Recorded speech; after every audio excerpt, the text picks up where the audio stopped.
No, those gotta go back on. Greetings! What's going on, you guys? So, today, I'm making a video. I wanted to talk about choosing the path of least resistance in life. Now, some say you should, some say that you shouldn't. What do I think about the topic? Let's find out. I don't have any music for you guys, sorry. But basically today, what we're talking about, some people say that you shouldn't choose the path of least resistance. And what they mean by that is you don't want to choose a path in life that's going to be toxic. You don't want to dedicate your life to negativity. You don't want to work a place that you hate. You don't want to dedicate your life to a woman that you don't love, but you think you do. You don't want to hang out with friends who don't want the best for you. And that's all true, right? You don't want to do any of that, really.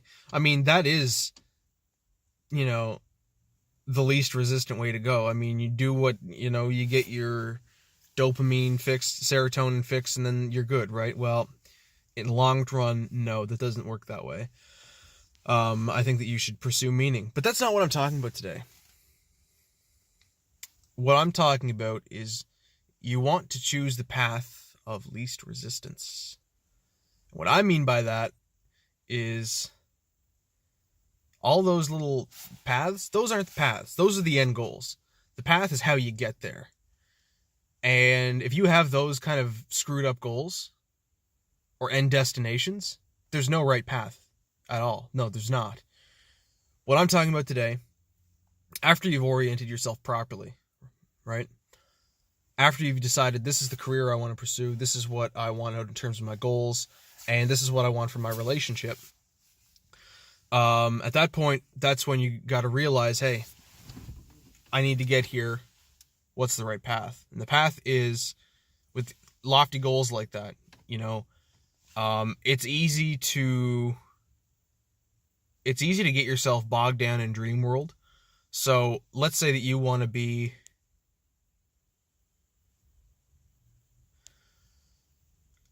I don't know, let's take me for example. I want to own my own gym. I'm very transparent with all the things that I say, and I will own my own gym soon. Soon, maybe not be with this year, may not be next year, maybe not even in 5 years, although it'll be in 5 years. Let's be real. If I don't have my own gym by the time I'm 30, that will be a big problem because it's something that I've already wanted for 5 years. And if I spend a decade not getting what I want, then that's problematic. But the path that I'm on, right? The path of least resistance may be a way that someone like myself would want to consider, because the path of least resistance means winning a lot of easy battles. Sun Tzu talks about that in The Art of War.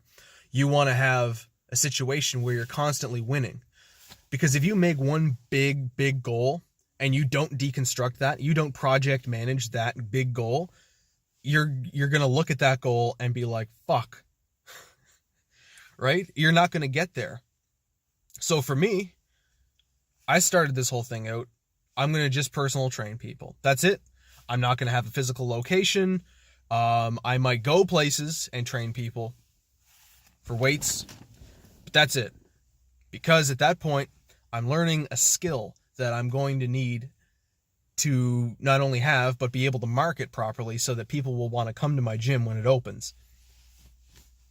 Another thing, a lot of people are, same thing with like martial arts, right? A lot of people are into that.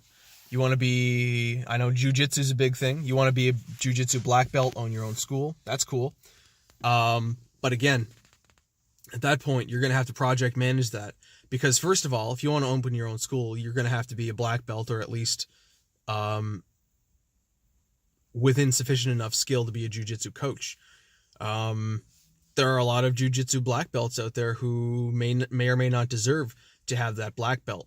So you got to go to those competitions and be like, oh shit, I need to actually go win some of these so I can prove to these people that I know what I'm talking about.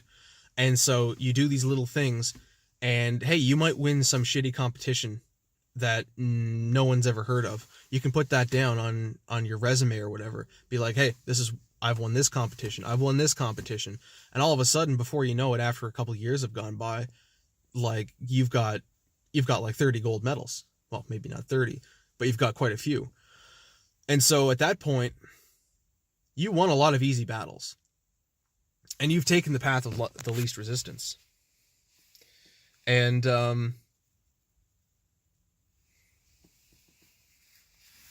that's something that you do want to consider, because if you have a big sort of project that you have to undergo and you can't break it down any further, you may want to consider doing something else. If something's not financially viable for you, let's say that you want to build a big deck. I know that that's a really fucking boomer thing to do. Like, oh yeah, I gotta have my big deck, dude, for the parties and everything. I'm not that kind of person. I'm sorry if you feel insulted if you really want to get a big deck. But it is what it is. I think if you have a big deck, then, you know, you could be using your finances towards something else, really. But that's just my 2 cents. Anyway, but let's say that you do want to have a big deck, because, you know what, why not? You know, if you're there, fuck it, right? If you got to build the motherfucker from the start, and you've never done any construction before, you've never worked with wood, hell, you haven't even worked with your hands, you don't know how to work a saw, like a hand saw. Yeah, you don't know how to hammer nails? Well, shit, you're gonna have to learn how to hammer nails first. And this is not one of those situations where it's like, oh, I gotta go pay somebody, right? Because, I mean, even then, you're breaking the goals down. You don't just build, you know, the deck in one day. You either learn how to do it, or you hire somebody.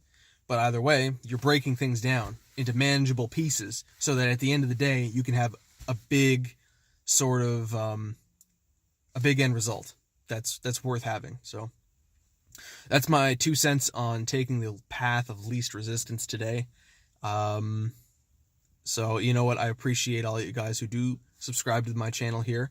It's going to undergo a name change pretty soon. I'm changing everything over to Squat King, because that is who I am.